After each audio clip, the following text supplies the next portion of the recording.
Everybody, welcome back to another episode of Shifty's 49ers Talk. In today's video, we are going to discuss some potential trade targets for the 49ers. The trade deadline is fast approaching, and we know the 49ers are not afraid to make in-season trades. There's quite a bit to talk about in this video, so let's not waste any time, and let's jump right in.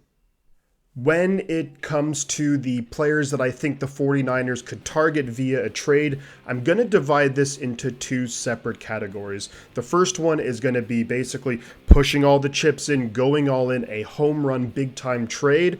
And the other category is going to be lower tier, maybe more realistic options that the 49ers could trade for. So starting off with the home run all in, I'm going to say the Niners could target a guy like cornerback Patrick Surtain II from the Denver Broncos. Former top 10 pick back in 2021. He's 6'2", 202, great size, and he is a fantastic player.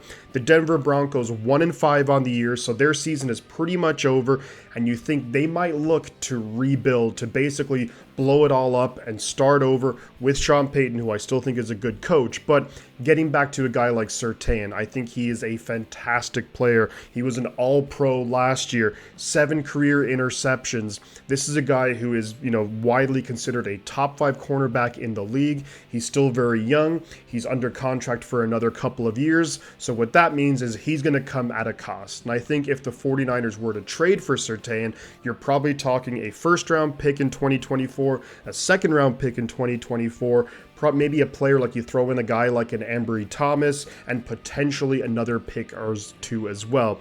The benefit, though, of getting a guy like Surtain is, of course, you're getting a really, really good player. But not only that, you get him under contract for another couple of years. Remember, Mooney Ward is under contract for this year and next year. So if you have a guy like Surtain around, that could be really, really helpful in terms of maybe a more longer-term solution as your cornerback number one. This would absolutely be a, push the chips all in, and this would allow us to get our 5 best defensive backs on the field. You'd have Gibson and you'd have Hufanga at safety, Mooney Ward and Surtain out on the outside, and then you'd have Lenore on the inside with really solid depth with a guy like Isaiah Oliver. And depending on matchups, there's a lot of different things you could do defensively, but this would be a massive get for the 49ers, and of course, it would come at a massive cost. Now, the next all-in home run move is something that I've kind of seen discussed a little bit on Twitter, and that's for edge player Brian Burns. Now, Brian Burns, 16th overall pick back in 2019.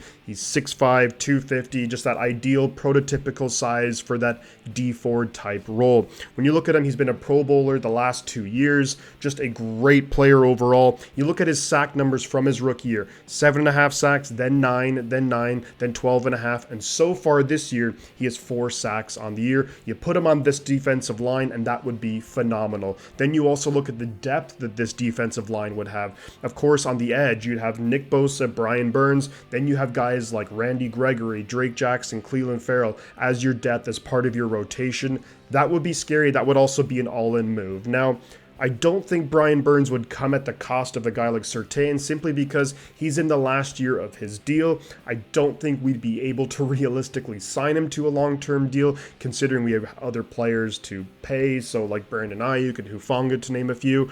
But I think this could be a great move to go all in for 2023. My guess it would probably cost us at least a first-round pick in 2024, potentially a later round pick in 2024, or maybe a mid-late round pick in 2025. Now, why would the Carolina Panthers trade him? Well, the Carolina Panthers are winless. They're 0-6. They don't have a first-round pick. They, of course, you want to build your team and you want to have good young players. But the big question there is, would Brian Burns want to re-sign in Carolina? Would they take the risk of maybe only getting a third-round comp pick for him when they can get at least a first-round pick, let's say, from the San Francisco 49ers? That is a big question that Carolina would have to answer, but he would be a fantastic addition to this team. I think the defensive line would immediately become the best in the NFL if it's not already up there, and I think this would be a great move. It would be essentially a one-year rental for Brian Burns because, again, I don't think we can pay him long-term, but I think it would be a really intriguing move the Niners should look into. The next group of players that we are going to talk about is going to be the more realistic options for the 49ers. And the first player I'm going to say is Mike Gesicki, tight end from New England. Now, he was formerly a second-round pick of the Miami Dolphins. This offseason signed a one-year deal with New England. He's gotten 20 targets so far through the first 6 games, so they are targeting him somewhat.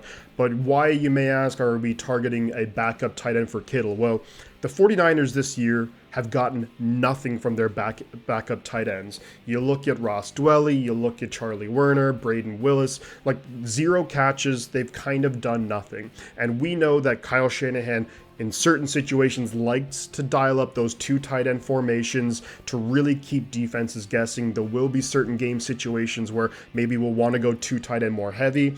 The other thing too as to why we might acquire a guy like Mike Gesicki is we all know George Kittle. Love George Kittle, arguably my favorite player in the team.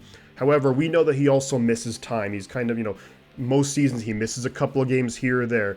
Do I really trust the other guys to step up should Kittle miss time? I'm not sure, especially if that time is in a key situation like maybe in the playoffs. Do you make a move now for a guy like Gesicki? He's had 18 career touchdowns, consistent production through his career with the Miami Dolphins, doing okay so far this year for New England. That could be an option. And I think this would come at a very cheap price in terms of draft capital, maybe a 7th round pick or a late round pick in 2025.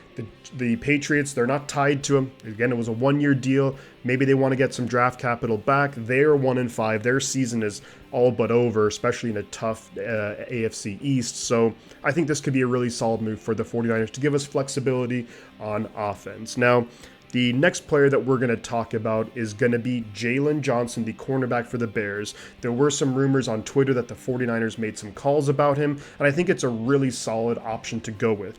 6 foot, 196 pounds, former 2nd round pick, and he's someone who's having a really solid year with the Chicago Bears. You look at his quarterback rating when he's targeted, only 68 quarterback rating this year when he's targeted, 79 PFF rating. So that's among, I wouldn't say the top 3 or top 5, but he's highly rated by PFF, and I think that could be a really solid move for depth. I don't think he would be a guy who would take Mooney Ward's or Lenoir's spot at the starting outside cornerback, but what you could do is, he would be excellent depth. So should either of those guys miss time, you can bring in Jalen Johnson.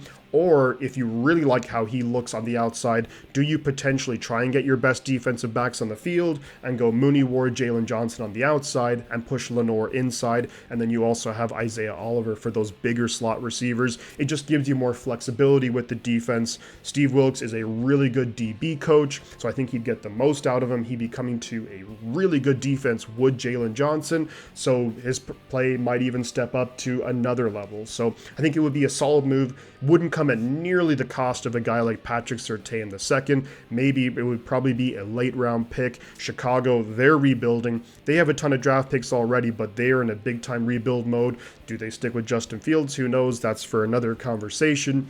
But I like the move for the 49ers. Would the Chicago Bears do it? Well, maybe we'll see in the next couple of weeks. And the last guy that we're going to talk about in this video is going to be Kendrick Bourne, a familiar face with the 49ers, also looking to trade with the New England Patriots for Kendrick Bourne. He was originally undrafted out of Eastern Washington back in 2017. The Niners picked him up. He had a number of solid years with the 49ers, and to me, a guy like Kendrick Bourne is one of those efficient guys, 3rd down, red zone, similar to a Jawan Jennings, would be a really solid depth piece. Now, we saw the Cleveland game when Deebo Samuel went out, the wide receivers, they just really struggled to get open. Eventually we got the offense going, and it wasn't just on the wide receivers, don't, get me wrong, but I think Bourne could be a solid option, a guy who we know Kyle Shanahan trusts to a large degree in key situations, and just a really solid depth piece. Should any of our top receivers miss time, he would be really good, someone we can count on to come in.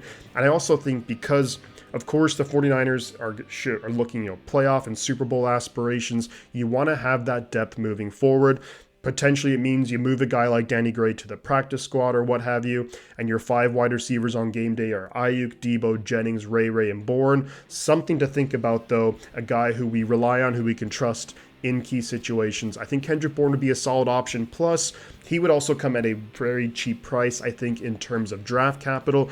I want to say, like we said about Gesicki, the Patriots more likely to be in rebuild mode. Do they kind of want to blow it up? Will Bill Belichick be there? Who knows? But I think it would be a solid pickup and just something to consider for the 49ers prior to the trade deadline. Well, there you have it, guys, for this video. Those are 5 potential players that I think the Niners could target prior to the trade deadline. I would love to hear your thoughts on potential players the Niners could target before the trade deadline. Who could really help us out? What kind of draft capital are we talking? Let me know what you think of the players that I mentioned in the video here.